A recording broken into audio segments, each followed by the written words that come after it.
పేరు చంటి, నా ఛానల్ స్వాగతం. ఈరోజు మనం పప్పుచారు పెట్టుకుందామండి.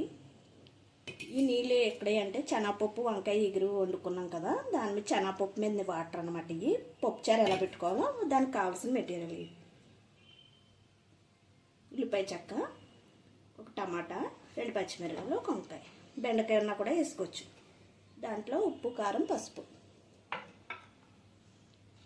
నేను కడుక్కుని కోసుకుంటానండి.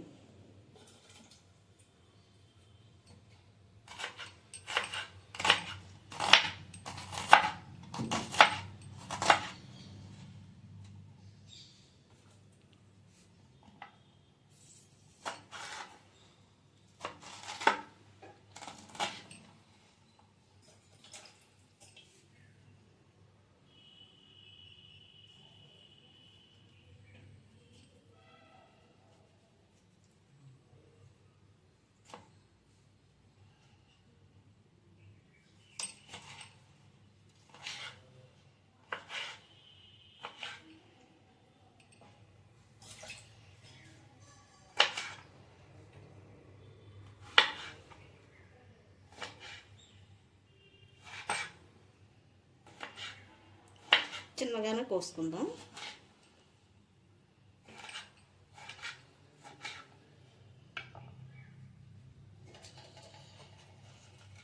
వెంటనే వేసేసుకుందాం అండి. ఇందులోనే ఉప్పు, కారం, పసుపు కూడా వేసేసుకుందాం.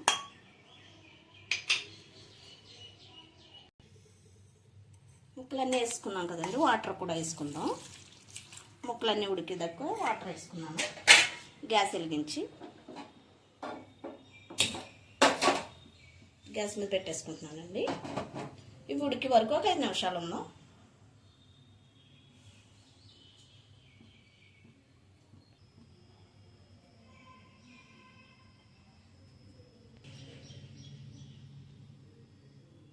పప్పు చారుకు కావాల్సిన చింతపండు అండి నానబెట్టాను నేను.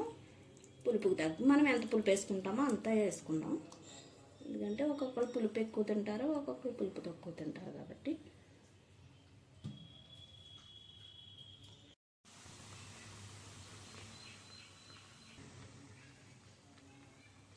పప్పు వాటర్ పోసుకుందామండి.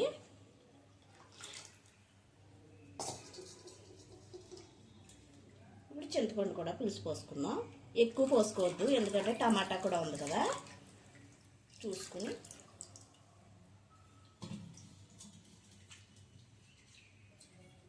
ఇప్పుడు ఇంకొకసారి 2 సార్లు మరిగాక అప్పుడు తాలింపు పెట్టుకోవచ్చు. ఇప్పుడు ఇందులో ఉప్పు తక్కువ ఉందండి, ఉప్పు వేసుకుందాం. సాల్ట్ వేస్తున్నాను. ఇప్పుడే పులుపు కూడా చూసుకోండి, మీకు పులుపు సరిపోలేదంటే కొంచెం పెట్టుకోండి. నాకైతే సరిపోయింది.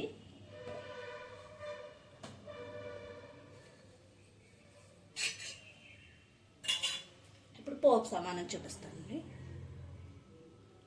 ఎల్లుల్లిపాయ, జీలకర్ర, ఆవాలు, ఎండుమిరగాయలు, కరివేపాకు. చిన్ని పప్పు చారే కాబట్టి కొంచెమే వేసుకున్నాను నేను.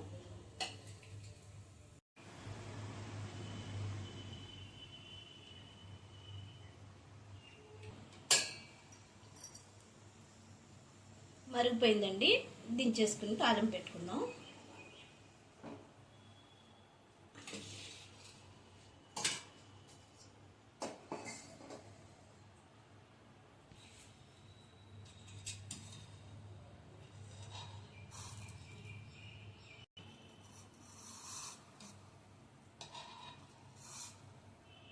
ఆయిల్ పోసుకుందాము.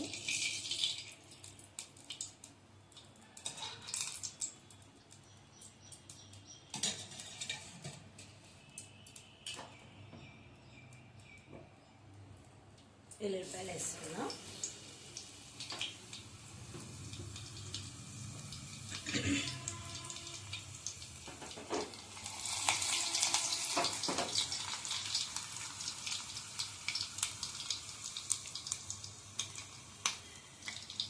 పోపులన్నీ వేసుకుందాం అండి.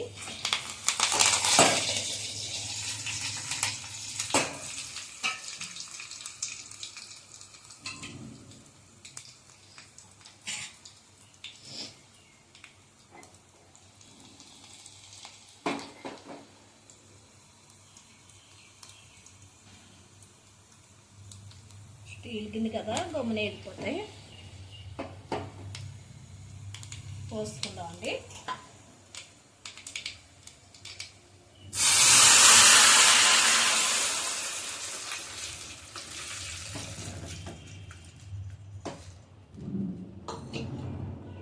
అయిపోయిందండి.